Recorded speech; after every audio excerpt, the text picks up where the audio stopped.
Hello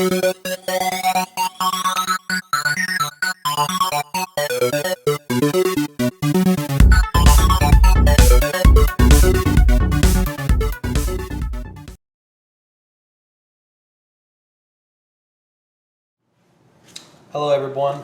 Today we are going to be cleaning and restoring this Nintendo Entertainment Center system. You can tell it's kind of rough shape. Outside of the yellowing, which is common for these, it's filthy, a lot of scratches, so we're going to disassemble everything, clean it up. I'm going to try and use the UV lights to get this to the gray color it should be again. I've never done it, so we'll see how well that works out. And then I'm going to end up having to polish this plastic. The good thing is this is a shiny plastic. It's not a coarse like on some of the Sega consoles. So I'm hoping I can polish these scratches out of here and really make this look nice again. Just for a heads up, I purchased this off of Goodwill, shopgoodwill.com. I think I gave 30 bucks for it. It came with the console, power adapter, RF cord, which I'm not going to use anyway, but the RF cord came with 2 controllers. I'm not going to bother messing with them. They're rough, and looks like it was a dog's chew toy at some point in time. So I'm not going to bother with those. And it also came with a game. I think it's Joe Montana football. But anyhow, we'll get started on this, disassembly, cleaning, and move on to the changing the color back, and then finally we're going to polish it up and try to make it look nice again.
Alright guys, now we're going to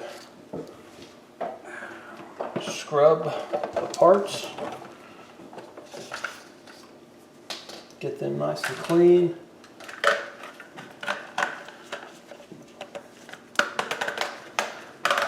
And I've just got Dawn dishwashing detergent and some water.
Now, time to rinse.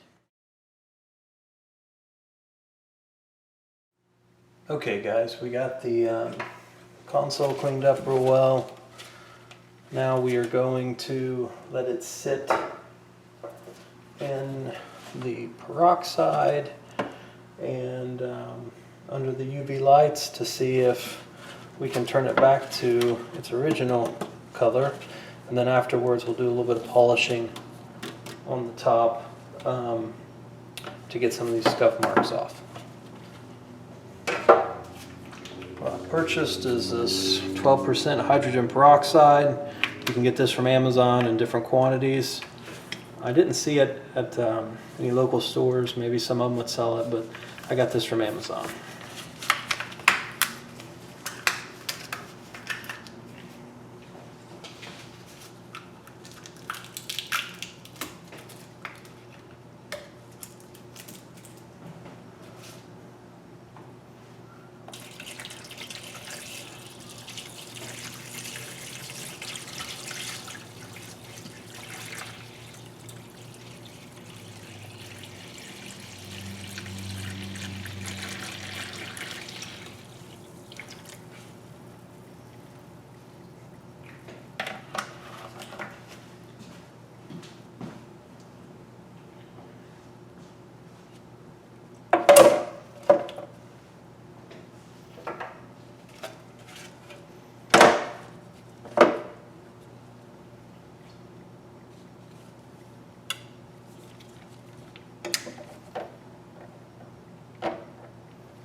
Now we'll wrap aluminum foil around the outside.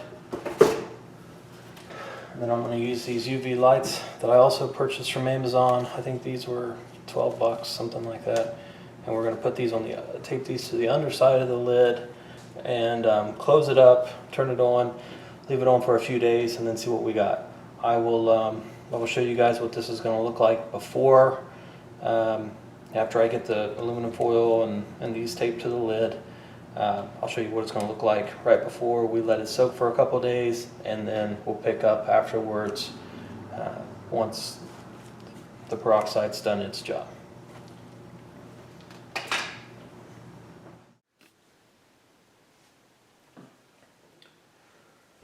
Okay, so we have everything inside the tub. We've got our peroxide inside, and I've managed to get everything down under, submerged into the water, other than the bottom part, which I'm not really that concerned about because it wasn't browned like the other components, especially the top. But I've got the top fully submerged. I put some little screws in the buttons, just fairly screwed them up into the back. That way it would hold the button submerged into the water, or not the water, into the peroxide enough so that hopefully this process will work. Got the lid submerged, and now we're going to put our UV lights that we've bought. We've taped them underneath the lid. We're going to set them on top of the container, turn this thing on for a few days, and see what we get.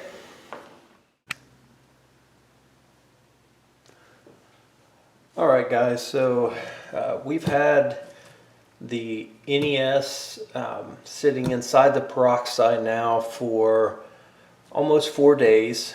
There's a couple things I'll mention in a moment in regards to this process. This is the first time that I done it. I'm not sure that I did it, 100% correct or not. I used some videos for reference that I found online. We'll get into that as soon as I take the top off, but let's remove this so you can see what we've got.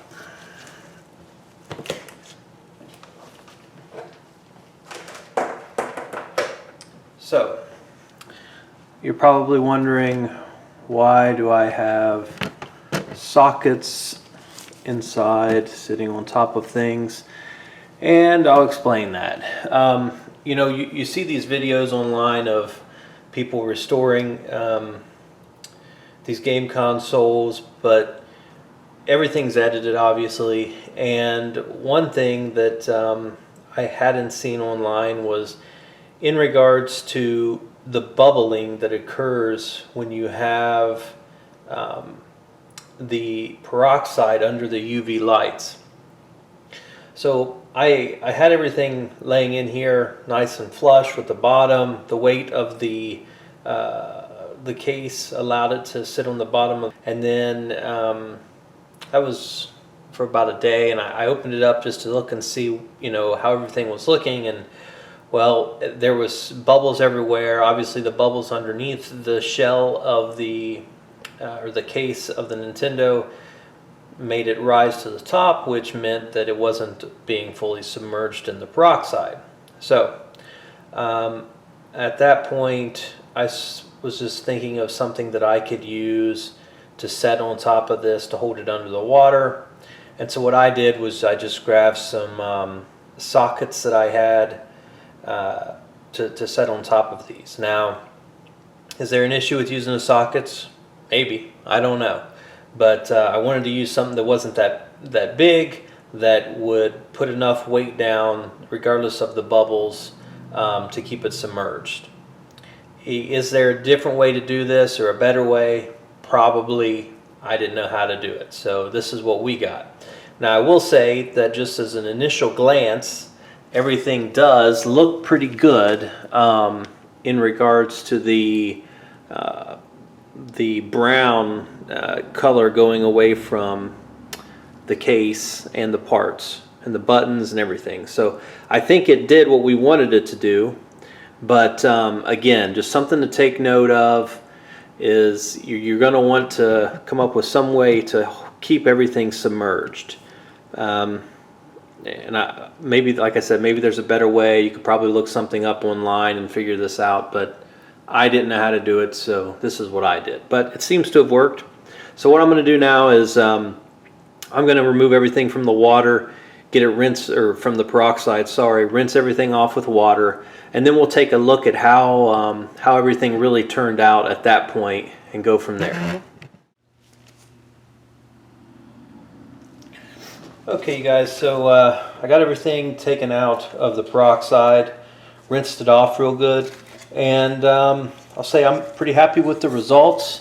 Here's the lid that opens up to put the game in. Looks like new other than the scratches that are on it, and I'm going to try to polish this up a little bit and get rid of the scratches. The top half looks really nice. Same situation, there's some scratches on the top, but other than that, I mean, all of the brown color came out. The buttons here, they look well. So everything turned out pretty good. And here's the bottom. And it wasn't too bad, but it was a little bit grayed, but it turned out really well also. So I'm gonna try to polish this out. I'll do that in a moment. I've got some plastic polish. It's like a three-step process, I think, and we'll try to get these scratches off here. But I guess the take home for me with this whole process is it's expensive. I did it. I wanted to see what the process was, and I got this console that was I think it was like 35 bucks, something like that, and it came with everything. So I thought, okay, I'll get that, and we'll test this process out. Now, would I recommend it to anyone? I guess the question is, how much money do you want to spend? You know, if you've already got a Nintendo console, maybe that you've had for a long time, and it's browned or yellowed, sure, you get the materials and do it.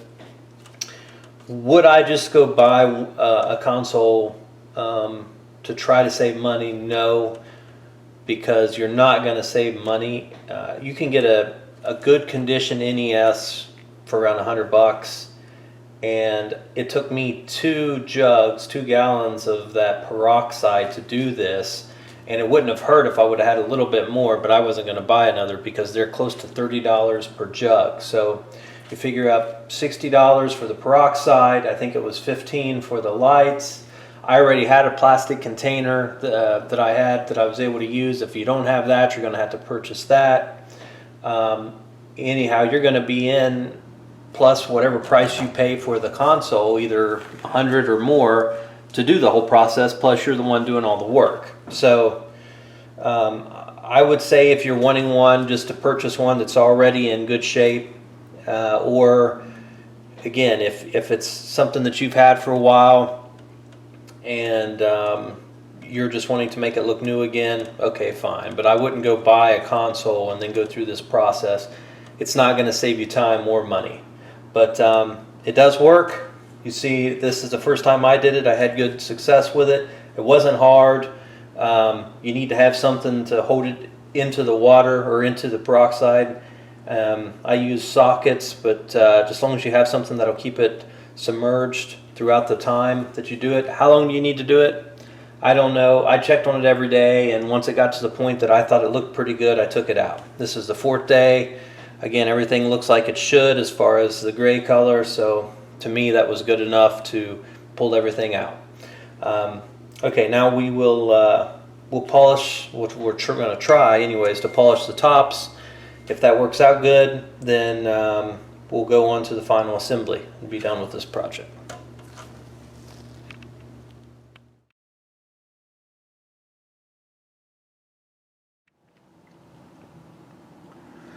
Okay, so I just polished the plastic on the top of the case, the black inserts that go on the case, and then the top of the lid.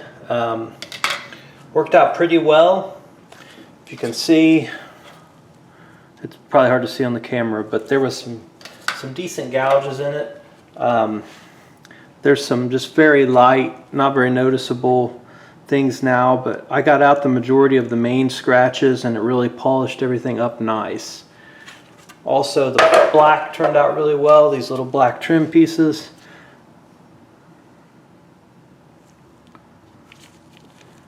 Same, and I did the same process. So what I did was, this is probably the cheapest route you can go. This is a cordless drill that I had, so didn't have to purchase that. You could also use an air drill if you've got one. And this is a little buffing wheel. I purchased this from Home Depot. I can't remember how much it was. I think it was under $10. But I didn't purchase this for this particular project. I had this for something else, and so I just thought I would try to use it for this. So anyhow, this is from Home Depot. You can get them different places. Maybe you've got a bench grinder with a buffing wheel you can use. I like this because it doesn't spin too fast where you're concerned about burning through the plastic or making any serious marks on it. and it's manageable in your hand when you're using the drill. So it comes with this buffing wheel and 2 other sizes. I used the smallest one because I thought that was the easiest one to use. And then these. So this is a product, the company is called Novus, and there's 3 different parts to it. Well, not parts, 3 different products that you can get in this kit. I purchased this many years ago, but I believe you can still get this same kit on Amazon. So first you've got a plastic clean and shine. So you're basically just going to use this and clean off the plastic that you're going to try to buff out. And then you've got a fine scratch remover and a heavy scratch remover. Now what I did was I used the heavy scratch remover first because there was some significant scratches on this. Went over it a couple times till I got it pretty good, and then I went over it with the fine scratch remover just to kind of do that last final polish. And again, I think it turned out really well. I'll see if I can't find the Novus products on Amazon and these little this little buffer kit from Ryobi, or maybe a different brand on Amazon, and I'll put a link on the description with everything else. I can't remember what the price of the Novus products were, but they work very well. As you can see, everything turned out well, and you know, it's not new. It's never going to look brand new, but it's probably going to be the closest that it can be considering what we started from, and it's going to look really nice. So the last step here, I'm going to do the final assembly of this, and then we'll take a look at the finished product.